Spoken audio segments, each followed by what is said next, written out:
What I'm going to do to start with is just explain a little bit about who I am. My name is Will Lloyd and I'm Chief Executive of Global Sports Jobs. We're part of the Global Sports and Media company. As you may be aware, Global Sports Jobs is the leading specialist digital media and talent platform for the international sports industry. We've been around for about 3 years. Fortunate enough to work for over 850 organisations in putting their vacancies on a digital platform and syndicating those across a large network of other platforms to attract the best talent. We have an audience of around 110,000 people on the English language site. We have a German platform. We are launching a French platform in 6 weeks' time. We have a Chinese and an Arabic platform that is in the pipeline to be launched in the next 6 months. So all very exciting times, and I think the point here is the fact that digital is playing an increasingly more important role in attracting talent and helping people develop their careers. So that is sort of something to bear in mind. It's not something we're going to spend too much time on today, but it is something that you need to consider. Right, without further ado, enough about me. I want to introduce you to our panel, but I do want this session to be very interactive, and subsequently I'm going to get you to try and guess who these individuals are. I'll tell you who they are, but you've got to work out what they do. I think the point of this not only is to be interactive, but also for you to realise that actually a face doesn't necessarily represent a particular job or even a particular element of the sports industry in terms of career.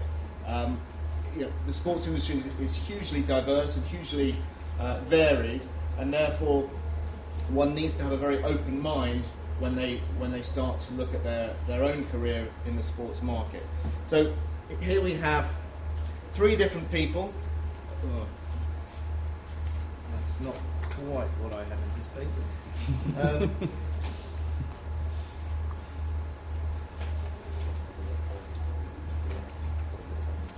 give you a sneak preview of every slide.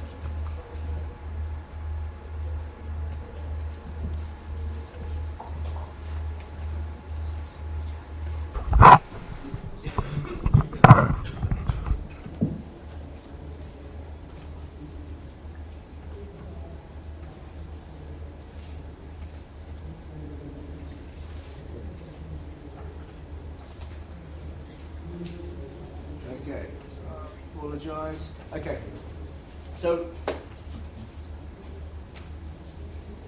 thank you very much. Okay, we're back in the room. No, almost. Hello? Hello? Oh, yes. Sure, it's not a technology session at all. So we've got Alexander Thorpe, we've got Alexander Chalet, we've got Kevin Carpenter and Christian Dubrev. There's 4 roles there. Each person has a role in the sports industry. Just checking for spellings. How are we going to do this? Right. I haven't thought about this bit, but okay. Right. What we're going to start off with is, who do you think So this is the easy one, those that have read the biogs. Who do you think is the journalist in the room? Is it 1, 2, 3 or 4? We'll start here with 1, then we'll start 2, 3 and 4. So who thinks the journalist is, we'll do it by show of hands. Who do you think the journalist is? 1, 2, 3, 4. Oh. Fancy being a journalist? No? Okay, so the journalist is Alexandra. She started her career as a journalist. Just goes to show that the majority of the room thought it was either 3 or 4, and it was, I think no one actually picked up that Alexandra was a journalist. We have a management consultant. Number 1. Number 2, obviously no. Number 3. and number 4? You can't all keep going for 3 and 4. Good. In fairness, you're absolutely right. The majority of you thought that the management consultant was number 4, Alexander Thorpe. Absolutely right. Commercial director. Is it 1 or is it 3? It's not good. No. Commercial director is Christian, not number 3, which obviously leaves the lawyer a very legal face there, or not, as the case may be. I clearly don't look tired enough to. I think you'd be called a journalist, a management consultant, and a commercial director, but certainly not a lawyer. That's fine. Well, he is. I'm happy with that. Kevin is a lawyer. Good. So these are our panelists today, and they're going to share with you some of their thoughts around careers and how to get ahead in the sports industry.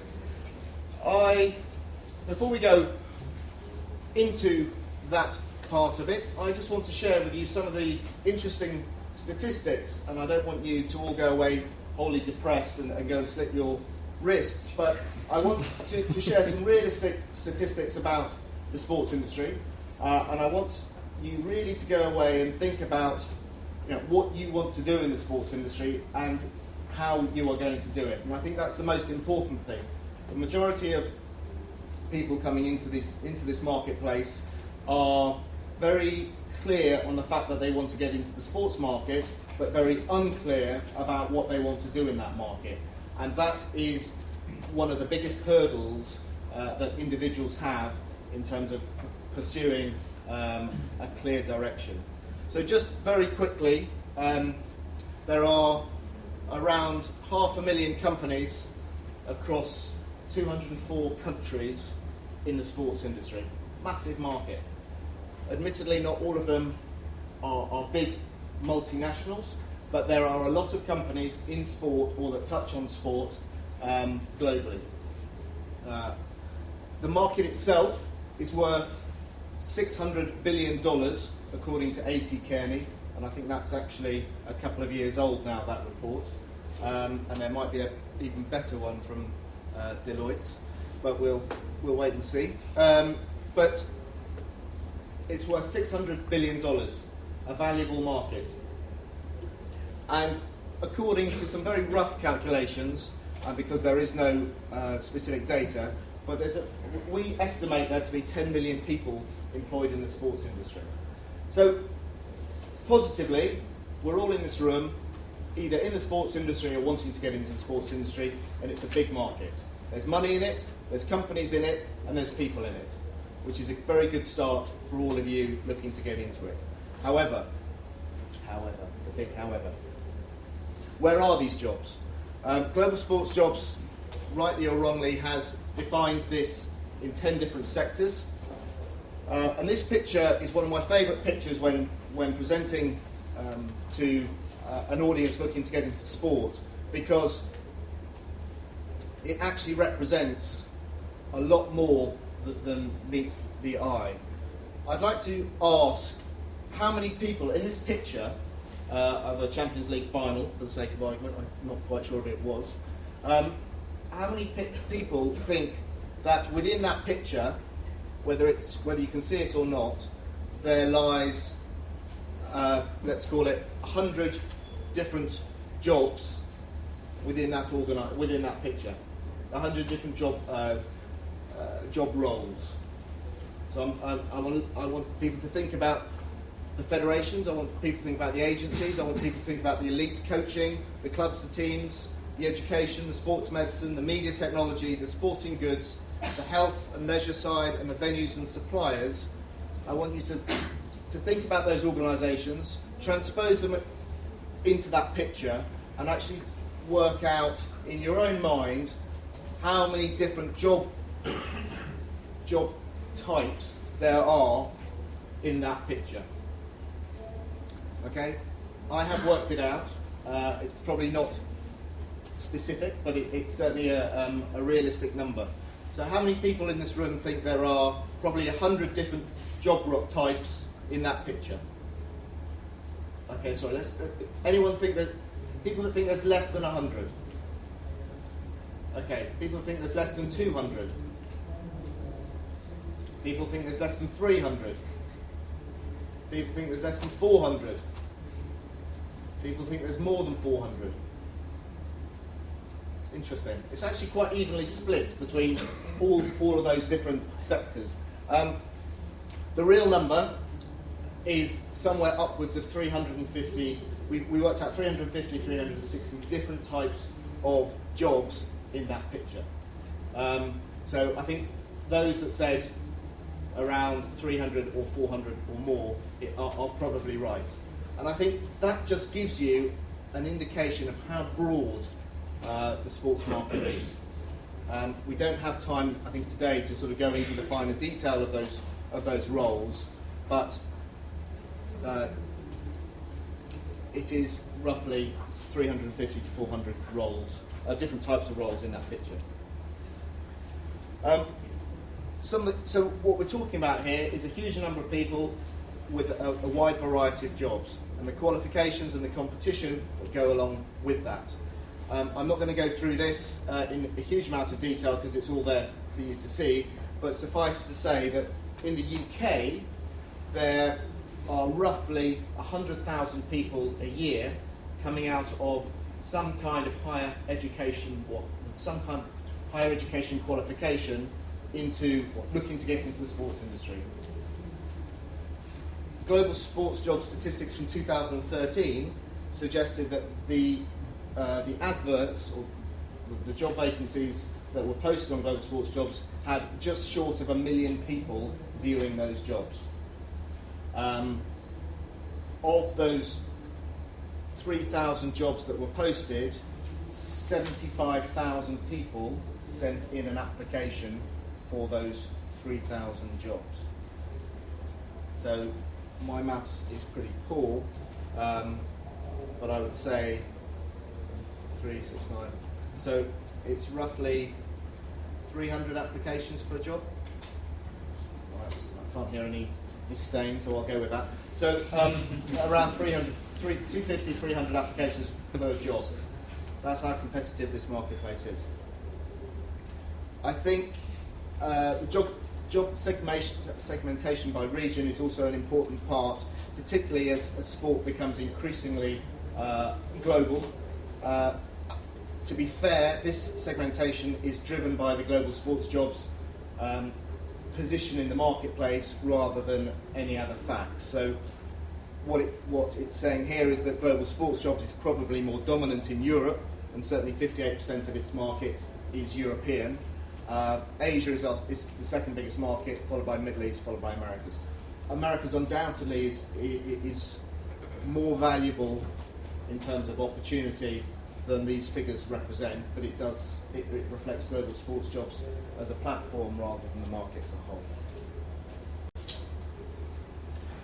Last week I was very lucky, or very fortunate I should say, to be involved in a similar panel to this in Lausanne, where I was moderating a session with the head of HR for FIFA, UEFA and the IOC, and we were talking about the challenges and some of the issues faced by the HR departments of these three significant organisations. And this was the sort of dominant slide that came out of that session. I don't know if everybody can see that, but what it basically says is that FIFA has 400, and I'm rounding these numbers up, but 400 full-time employees. IOC has 500, and UEFA has 450. So it just gives you an idea of numbers. Call it 1,500 people collectively. Nationalities, I think, is very interesting. IOC, one of IOC's big challenges is that it has 46 nationalities, but there's 204 national Olympic committees. So actually, it's only representing 25% of its total membership. One of its challenges is how they can get greater diversity in terms of nationalities.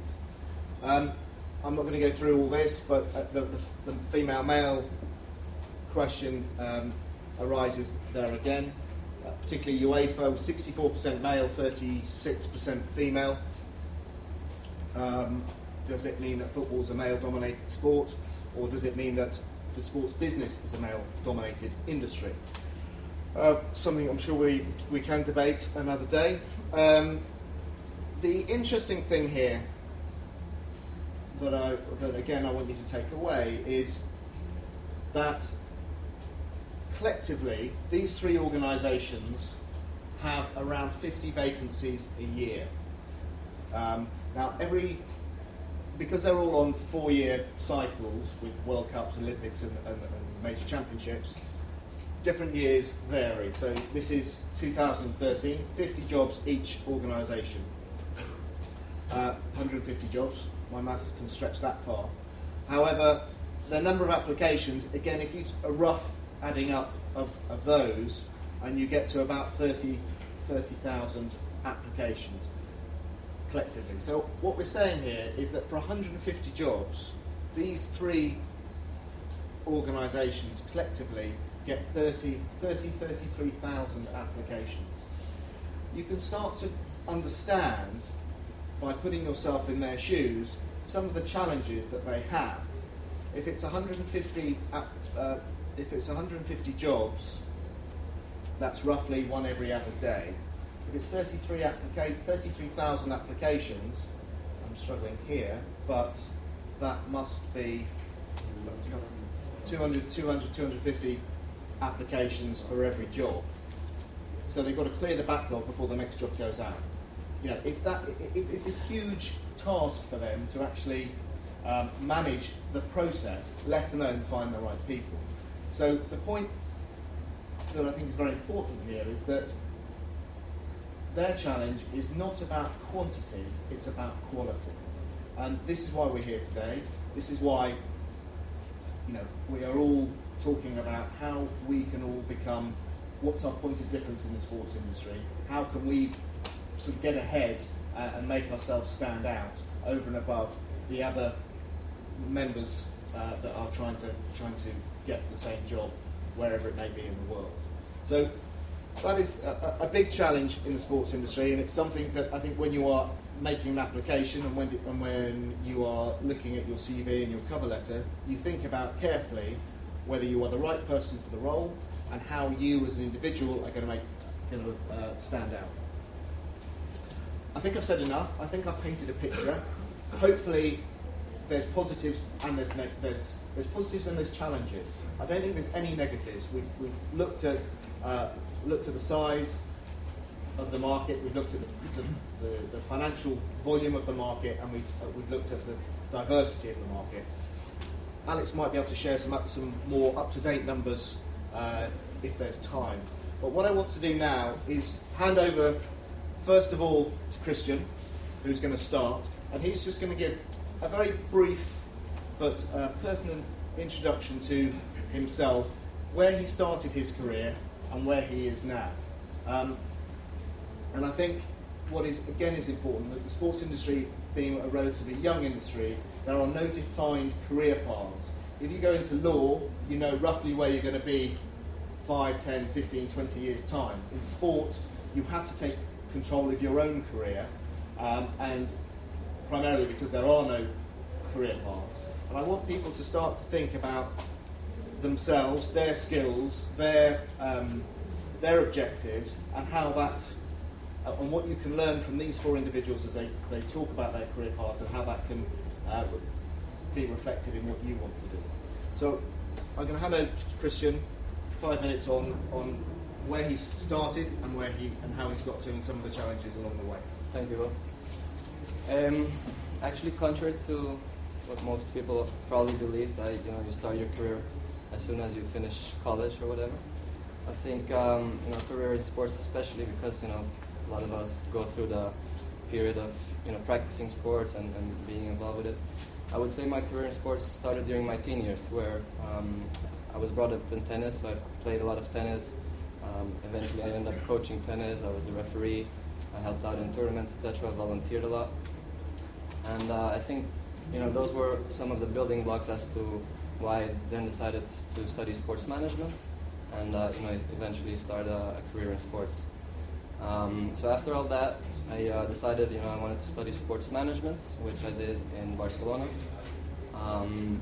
During those 4 years, I had the opportunity to participate in a lot of interesting projects, because the school was very, proactive in that way. They focus a lot on the practical side of the program, not only on the theoretical, which I think is very key in this industry.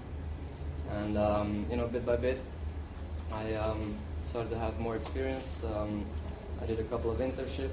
One was at Nike in Belgium, which again I got lucky to get it because of my history in tennis.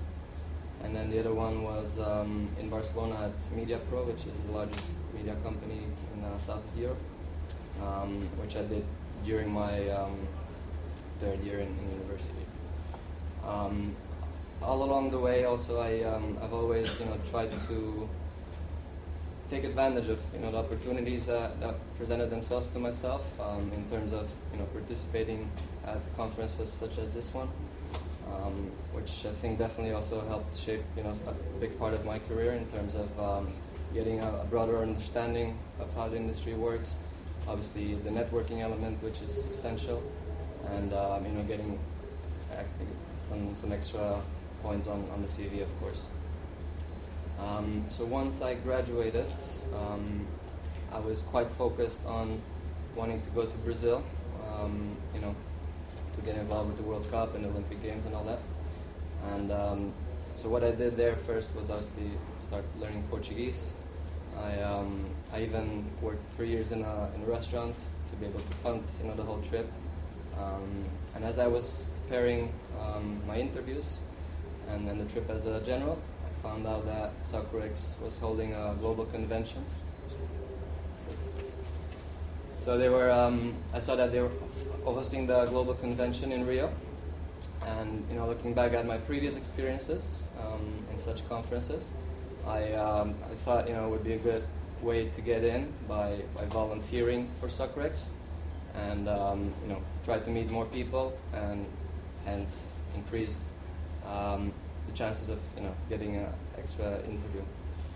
But as it turned out, I had a very good experience with Soccerex, and thanks to my skills and language skills, for example, they at the end of the event they offered me a job, which in first instance I wasn't too let's say excited about as such, because obviously my goal was to get something in Brazil. The job as well was more of a commercial, like a sales role, and I didn't really see myself in that position either. But after having given it some thought and having seen as well that Brazil as a job market is quite complicated to penetrate as a foreigner, I was like, why not? So I met with the guys at Soccerex just 2 weeks after the event. I came to London. They obviously went through the job description and everything, and they offered me the job.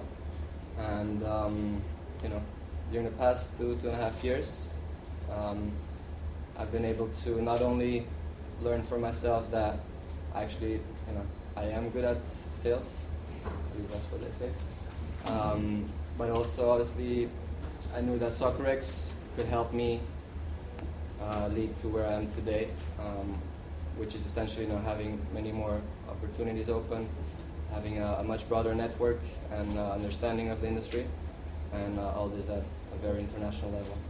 Fantastic. Thank you, Christian. If there's any specific questions, if we can just hold them and we'll just go through all four of the panelists. If I can move quickly on to Alexandra, just to share some of her skills, experiences with the audience. Thanks. So I run an organization called Think Beyond, which provides strategic consultancy to NGOs, companies. I feel like I'm shouting. Can everyone hear me in the back? Companies, NGOs, sports governing bodies, sports teams around how they can align their social responsibility strategies and their social change and community engagement strategies with their business objectives. Before I started that, just in last November, I helped run an organization called Beyond Sport, which is a global organization that promotes and funds and celebrates the use of sport to address social issues in communities around the world. So my background is really in social change in sport, community in sport. But I'm not a journalist. I started as a journalist, but I did not start in sport, and it was never my intention to get into sport. I was a serious gymnast for 20 years, but I never thought that I was going to get into the sport industry. I was much more concerned with... Can you hear me now? Oh, look at that. You're waking up for that. I was much more... Wow, now I feel really loud. Is that too loud? That's good. Okay. I was much more concerned with community engagement and social development. And I started as a journalist in South Philadelphia, which is an incredibly disadvantaged area, inner city area in the States. And while I was a journalist there and tracking some of the instances that were happening, whether they be heroes in the community or crimes that were happening, the change that was happening was very much due to sport. The sport recreation center was the community hub. Those that played sport were staying out of trouble and not joining the gangs and not committing crimes. And it was very apparent to me that sport was this unique tool that was being used, especially in urban communities, to trigger positive social change. And I wanted to delve into that more, so I went to London School of Economics to get my master's so that I could write my dissertation on the topic. And the beauty of LSE is that they basically let you do whatever you want. So I got an entire year to study this and to think about it, and to look at what's been done in the past, and also look at what's been going on right here in London. There's a lot of really interesting, awesome projects here in London that are addressing social issues through sport. And if any of you guys are interested in learning more about that, let me know. We have a great database, and they're always looking for volunteers, smart volunteers. So after my dissertation ended, Beyond Sport was just getting started, and I literally called them and asked them for a job, and there were no jobs. And I continued to call them week after week after week until finally they were like, okay, just come in and work for me for free. And I was like, okay, fine. So I came in and worked for them for free for a few months, and Beyond Sport began to grow incredibly rapidly. And I think this is sort of the turning point for me, and sort of the learning that I can share with all of you is, and I think Christian also, you volunteered at Soccer before you got that job. Take an internship, take a volunteer position in an organization that you're passionate about, and work hard and make yourself indispensable. And if there's not a position there, they will champion you and support you and help you to find a job in that space. And I just think that's such a key learning that I had that I want to share. And so for 5 years I worked at Beyond Sport, traveled around the world. We funded a project in Venezuela that disarmed gangs using rugby. We work with a project in Durban that uses surfing to empower street children. We work with an organization in Calcutta that rehabilitates mentally and physically women who have been sex trafficked through dance and movement therapy, and it's been an incredibly inspiring and amazing experience.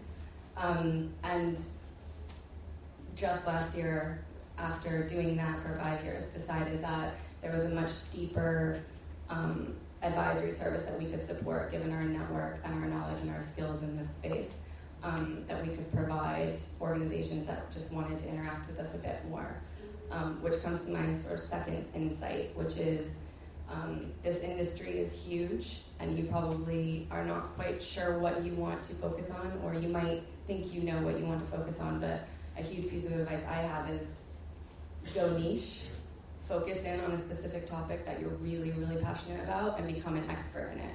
Because 5 years down the line, 6 years down the line, everyone will be coming to you to talk to you about it, and will want your support and your services and your knowledge. And that's really key to getting a job down the line, I think. That's me. Thank you. Sports law. Thank you very much. Yes, this is kind of a bridge version of where I'll start from university. I was the first generation of my family to go to university, and I decided I wanted to go. Initially it was, do I want to be a commercial pilot or do I want to be a lawyer? I was told after 9/11 there were no jobs in the airline industry, so I went to a law degree. I did law and business and thought, okay, I want to be a corporate lawyer. Look at this fantastic world that was sold on television, etc., etc. So I did some summer internships at law firms, big city law firms in London. I met, this is the value of, as I go through this story quickly, about the value of relationships. One of my fellow interns was a girl who now works for another law firm, and I was fortunate enough to get a training contract with a city law firm called S.J. Bowen to do corporate law, essentially, which involved my departments for intellectual property, European Union competition, and then private equity, deals and finance. So you can tell, very corporate oriented. That was in 2010 in August. In 2011 in March, I was introduced by this girl, who I kept in touch with, to a guy called Sean Cottrell, who's Managing Director of Law and Sport. And she said, you love your sport, you're doing law, why don't you start writing some pieces on topics you're interested in? So, okay, sounds interesting. So I decided to, and this is something that Alexander said was about being niche. I decided, and I didn't quite know how sort of forward-thinking this was going to be, that match fixing was going to be the big topic of global interest moving forward. I wrote a long academic piece in my own time, bearing in mind I was working regularly till midnight, but doing it in my own time and at weekends. It was then published in the International Sports Law Journal, and then was picked up by FIFPro, the World Football Players Union, who asked me as a trainee to come and deliver this paper to their entire legal team in different associations around the world in Hungary. I mean, as you can imagine, that slightly blew me away. They were then one of my clients as a trainee, and it was then that I decided the corporate world isn't for me, but I'm going to get everything I can out of this training experience, because the training was top-notch. But I didn't apply for a job at the end of it when I qualified, and then I applied for jobs with firms such as ING, who were looking, Deloitte, to work with Alex. And I actually left my job with no job afterwards, which is a real risk. I went home with my tail between my legs, back to Sheffield, left London to live back with the family. Thankfully they were very supportive and supported that I believed I could make it in the industry. I was wrong for 4 months, more than that, nearly a year. None of the jobs that I went for came off due to lack of experience, principally, which was fair enough. However, I went to get a job in Manchester working for a small commercial firm after 4 months of being on government benefits. I worked as an intellectual property lawyer, but continued working for Law and Sport as an editor, which I had done throughout my time while I was unemployed to keep myself in the public eye and in the sports industry. And then, fortunately enough, I was headhunted to join Hill Dickinson's new sport group in London back a year ago now. So I am now involved with the management of the team, promotion of the team. I have my own client base, and as a 27-year-old, and given the path I've been on, I work, as Alexander said, travel a lot around the world, worked in every continent, worked with FIFA Interpol on the match-fixing work. It's been an incredible journey, and I'm very fortunate to be where I am. A couple of tips before I pass over. Opportunity, relationships, and luck. You need a mix of all those things along with hard work, which comes with it. I would say relationships above all else, because there are some people who will be as good as you in what you want to do, but the value will be in your relationships with other people in the industry, and they will then help you and connect you to the right people. So you must build those relationships and take every moment you have. An opportunity like today is an incredible opportunity to learn from people who've been there, suffered the rejection, and I've suffered a lot of rejection getting to this stage, but it's all worthwhile in the end, but you never stop developing and learning in your career. So I'll let Alex take over. Thank you very much, Kevin. You're going to take my job soon. But Alex, can we hear a little bit more about your experiences and your background? Sure. I'm Alex Thorpe. I work in the sports business group at Deloitte. You may sort of be familiar with the group through our annual review of football finance and Deloitte Football Money League reports, but aside from those kind of number-focused publications, we also are essentially a management consultancy working full-time in sport. My journey into sport started with a degree in ancient history, which has absolutely no relevance whatsoever to what I'm doing now. But when I graduated, I knew that sport was more likely than not the industry that I wanted to work in. But But at the same time, I had a sort of nagging doubt about, is this a sort of a viable long-term career option? So I did a variety of internships. I worked for the Economist newspaper in the European Union for a while. I worked for Unilever in a marketing role in Singapore. I worked in the States as well for a little while. And then in terms of career choice, I made what I sort of refer to as the coward's choice, which is management consultancy. Because I think a lot of people in this room might empathise that when you sort of graduate, you want to maybe pick a career that closes the fewest doors. Because to be completely frank, I wasn't completely sure which industry I wanted to work in. So I pursued management consultancy. When I was looking around at the various options, I chose Deloitte because the point of difference for that was the existence of the sports business group. So I joined as a graduate into the consulting practice here in London, doing a variety of work. My first job was in Norwich for 3 months straight. So it wasn't exactly where I kind of envisaged being immediately. But what that gave me was the opportunity to, first off, test a variety of industries. So I had experience working with the sort of biggest insurance clients and very famous or infamous investment banks. And I also had the opportunity to work in the sort of tourism, hospitality and leisure sector. And I made sure once I was in Deloitte that I found out what was going on in sport within Deloitte, who was responsible for it, and sort of made my name known. Through that, I had the opportunity to work on a job for the England and Wales Cricket Board with regards to their reply to the listed events inquiry so 5 years ago, and came into contact with the Deloitte Sports Business Group and started building a relationship with them. I continued in my role of doing my sort of normal management consultancy day job, but also helped find opportunities for Deloitte elsewhere in the sports industry, ways that we could collaborate with the Sports Business Group, and through that worked for a London 2012 sponsor on their sponsorship activation strategy, which actually ended up with me as an analyst, effectively being interim sponsorship activation manager, which is a fantastic experience. But most importantly, that kind of demonstrated to the Sports Business Group that I could do the job, I had the interest, and that I was keen to work with them. So then they asked me to join the group about just over 4 years ago, and then I made the move over into that group permanently. So I think, as Christian mentioned, I think one thing that we'll maybe touch on in a minute is international experience. I think that's very important. My main point, and this was advice was given to me by a very senior person in Deloitte, was to be kind of patient and not afraid to take a sidestep, because sport, as Will mentioned, is a very competitive industry. There's demand is very, very high.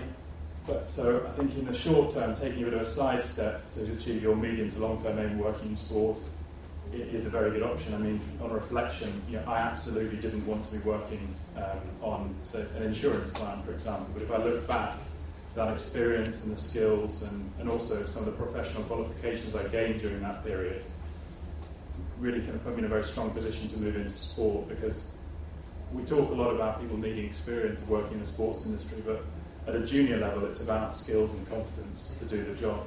It's going to be pretty rare that you're relied on for your sort of expertise of the sports industry at a junior level. So if people are struggling immediately to get into the sports industry, I'd certainly consider a bit of a sort of sidestep to get to where you want to be in the medium to long term. Thank you very much indeed, Alex. Now that this works, I will take it over. Absolutely fascinating. I never cease to learn myself from talking to individuals and their career paths and how they have developed in their career over time. Christian, fascinating to hear about the international elements of his history and his career. Alexandra, her advice being niche, I couldn't agree more. I think it's very important that the more niche you can become, the more valuable you can become. But try and stay on track. I think one of the challenges that graduates have today is trying to stay true to their career paths and not deviating too far away from those career paths and actually going off and coming to a dead end and then having to sort of come back to go forward. So, but niche absolutely is vital. Kevin, talked about risk, and again, I've done that. I've left the job, had 6 months, twiddling my thumbs, state benefits, whatever it may be. But if you're true to your word and true to your ambition and true to your career path, that's sometimes what you need to do to just get that reality check. And it's fascinating to hear that Kevin has been through a similar journey to get where he is today. And obviously, from Alex's perspective, patience, and don't be afraid to look at sideways moves. Take one step back to take 2 steps forward, or even go to the left or go to the right, just to go through. And I think it all sort of it goes back to what we were talking about earlier with regards to the shortest point, or the shortest distance between 2 points in the sports industry is not necessarily a straight line. I think that's a really important point. What I want to do, we've got about 10 to 15 minutes left. I want to open it up to the floor. I've got some questions that I'd like to ask our panellists, but I want to make sure that you have an opportunity to get engaged and to have the opportunity to speak to them as well. First question I want to put to the floor. Anybody would like to ask a question? I think, shall I just hand these over? Hi, Benson from Fiat. I moved back from America after going to school studying sports business, marketing at a good sports university. After coming back, I realized the sports industry wasn't as large, primarily so because the BPL was the only major league, where in America you have 4 major leagues. And it was very difficult to be able to meet professionals other than events like this, which only happen in England 3 to 4 times a year as far as Sports Mark, Rose Symposium. My question is, what ways, it's more so with regards to applying for jobs online. I mean, I got insight from HR managers that they get close to 1,000 to 10,000 applications, and if their applications are consistent, they look for keywords, and sometimes they only look at 2% of the applications that come in. So with that being said, what opportunities or what unconventional routes should sports, people looking to get into sports take in trying to discover, to meet, let's say, your sales, whether it's at your sports gym or where you like to relax, or where? Thank you. I think you're right. Digital is commoditizing the recruitment process, and that has its challenges, it has its positives, and it has its negatives. What I'm going to ask the panel is really to answer your second question, or your second point, which was how, what can you do outside of that to make yourself stand out and more visible to HR or to the jobs. As a fellow American coming over to England, I can sympathize. I know that I'm coming from a different angle, and you said marketing, and I definitely am aware of that, but there are a lot of ways to do it through volunteering at sports clubs, and there are a lot of Premier League clubs that need interns, need help, need volunteers, and I think that there is sort of a softer route to come in through that way, and it expands your network and you get to know people more. And so because there aren't as many conferences here as in the States to meet people and expand your network, I think going through the sport and social change route is actually a really good way to do it. Especially in London, the EPL clubs are really, really active, and you can broaden your network through there as well. So I would say definitely trying to make inroads through volunteering on the softer side, the CSR side, is a really good way to do it, and expand your network. Three things that can relate to the 2 points you raised. First thing is, I think in terms of my own personal brand. What is my personal brand to the outside world? And I developed that to a large extent through social media. Now, of course, we all know the pitfalls of social media, but I've gained a significant amount of recognition and work through LinkedIn and Twitter particularly. So I'm quite happy to speak to anybody about how to do that in a way which won't drop you into too much trouble. Secondly, in terms of standing out and meeting people within the sports industry, two things. The way my CV stood out, and Alex, I don't know if you ever saw my CV, but you may agree or not agree, was that I wasn't until recently a semi-professional football referee. And what that showed to an employer was teamwork, communication, people management, and working under pressure. You could draw all those four things from that one extracurricular activity I did. And every single employer asked about it in an interview, because it's something nobody else does. So what do you do in your extra time, be it working with volunteer organisations, that's different to the person you sat next to? I think about that very carefully. And finally, I think one mistake that a lot of people getting into the industry do is email you asking for placements and things like that. It's not often within our control to offer that sort of opportunity. So what I did instead is I emailed the people I knew had decision-making ability and used contacts I already knew to just say, could you have half an hour for a coffee? In that sense, you're then asking for a small amount of time in a one-to-one environment, and you can ask very specific questions. They will, if you do well in that, they will remember your name. So that's far more useful than asking for things like placements, in my opinion. Okay, thank you.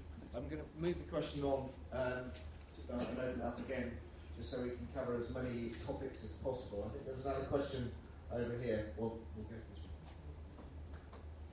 Hi, I'm Kojo from Associate Press, working in IT but trying to get into sports.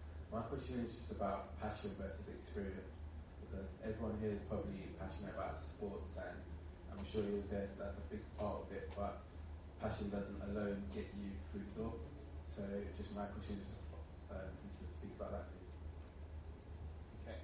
So the question really is about passion versus experience. I'm going to move over to Alex and ask him. He's had his fair shares of ups and downs. Yeah, I think it's that's the kind of the catch-22 situation that I think everybody finds themselves in this position. I think the first thing is that I think passion for sport is a given. I think if you're applying for the job, I don't think it's going to differentiate. You can say I'm very passionate, or I'm very, very passionate, or very, very, very passionate. It's a given.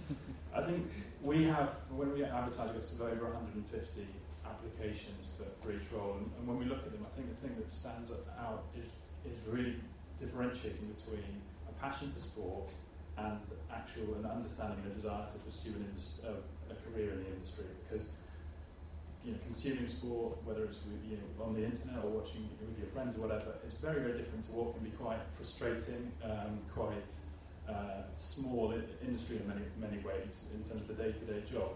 So I think there's a passion for sport, but I think we really got to show is a real interest and understanding for the sort of the uglier, less sexy mechanics of how the sports industry works. When we interview people, it's their understanding of issues like financial fair play rather than their sort of view of how England are doing or something like that. It's really getting to grips with what the core, what are the key core issues within the sports industry and the job you're applying. And that, I know it sounds sort of a basic point, but when we look at the sort of 150 applications, you can get that down to a much smaller number very quickly by sifting through that. And the other thing on that is I get quite a lot of calls from within Deloitte from people saying, I'm interested in sport, it's what I really, really want to do. And my question is, well, why? And again, so a lot of people sort of have it as a sort of an exit strategy from not really enjoying the other career they're in. So I think you've got to be very proactive and demonstrate that this is going to sport is a positive choice rather than because everything else doesn't seem quite as cool, if that makes sense. Yep, thank you very much, Alex, for that. One quick question I have, I want to direct this at Christian, is LBS has an international reputation. It has a whole host of international students that are obviously being educated in the UK and then will either want to stay in the UK or go back to their homeland or go somewhere else. Christian, from your experiences, you've worked in Belgium, you've worked in you studied in Barcelona, you've worked in London, Brazil, California. You speak 6 languages fluently. You know, all very impressive. How has the internationalisation or the globalisation of sport helped you as a international individual to develop your career? Well, I would say within my role as Socrates, obviously, you could say that the 6 languages was one of the reasons that they hired me. Obviously, being a very global company, you know, doing events all around the world, obviously that gave me access to many more markets, which, you know, some of my other colleagues wouldn't have access to because they don't speak the local language. But I think that, you know, as sports, as I said, is becoming more global, and experience, you know, in the different countries or continents, as you said, is becoming more relevant. I think that's also an opportunity for you to show to your future employer how passionate you really are. You know, so that's, I think, why, you know, one of the reasons that I invested, you know, into my career by going to Brazil, volunteering, you know, doing unpaid internships or whatever the case. I think that's where future employers, you know, really see, like, okay, this guy is driven, he's willing to sacrifice things for, you know, achieving his objectives. And obviously, if you have, you know, the needed skills or ambitions to fit the role, then, you know, I think you increase your chances of getting the opportunity. Fantastic. Thank you, Christian. Right, one last question before I wrap up. I'm Shai, I'm a trainee at a corporate law firm, and I wanted to ask you guys, what impresses you about your junior colleagues in sport? What distinguishes younger people trying to make their way in the profession? Kevin, I think that's we'll start over here. It doesn't get much more junior than me, so it's a bit difficult to answer that question. I think above all else, as Alex alluded to, you have to be good at the core skills of your chosen profession. That is above all else, regardless of what sector you're looking to work in. You have to be, in this sense, a good lawyer. You have to show, you know, at a junior level, you just have to show you're competent. The most fearful word in many professions, but you just have to show that level. And then if you can then show some other acumen around that, then that's great. Be proactive. These opportunities, particularly in sport, will not fall into your lap. Absolutely not. If you sit back and think, well, I've done a sports business degree, therefore a sports job's going to come along, I'm afraid you're sadly mistaken on that. And if you get, I think Alex's story is a great one from working in an organisation where he knew there was a sporting element, but didn't really know how to get there. It is a great example of learning your craft and then getting that opportunity and then being set, having positioned yourself right to then take that opportunity. And patience. I'm probably not the best one to say patience, but I would advocate patience in this sense. Thank you, Jim. One thing I just add to that is that I think in sport as well, some of the issues you're dealing with, whether as a lawyer or as a consultant, are actually very, very high profile and sort of disproportionately high profile, and that brings with it sort of risks for firms. So I think the expectation actually on people working within sport is that you have to be a lot better than average. You really have to be, like you said, be a good lawyer. I think you have to be a very, very good lawyer, because whether it's doing annual review of football finance, which is a hugely read publication, or some of the cases that Kevin works on, that is really heavily scrutinised, well above, what the fees or whatever, however you want to quantify it, should be. So I think firms will look to have their very, very best people in the sports area. Thank you, Alex.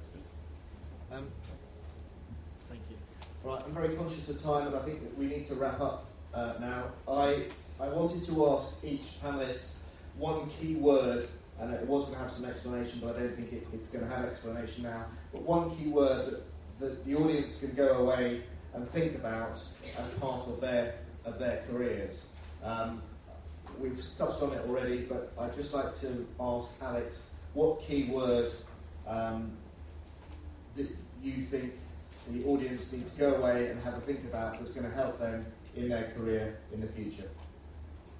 I've said it before. I think patience. If you know where you want to get and you're working hard and you're making the connections and doing the things we've spoken about, have patience and faith that you will get there and that will shine through eventually. Fantastic, thank you. Kevin? Relationships. One word, good man. Alexandra? Niche. Niche, you said it before and you said it again. Very valuable. And Christian? Give. Give. Anyone wants an explanation to that, you can come and see him afterwards. Right, I would like to say thank you very much for the audience, thank you very much to the panellists. It's been a fascinating debate. I love it because I actually learn a lot more. I continue to learn and I continue to understand how people have got to where they've got to. It's imperative that people learn from the peers above them to actually understand how to develop their career in the sports industry. Thank you to both.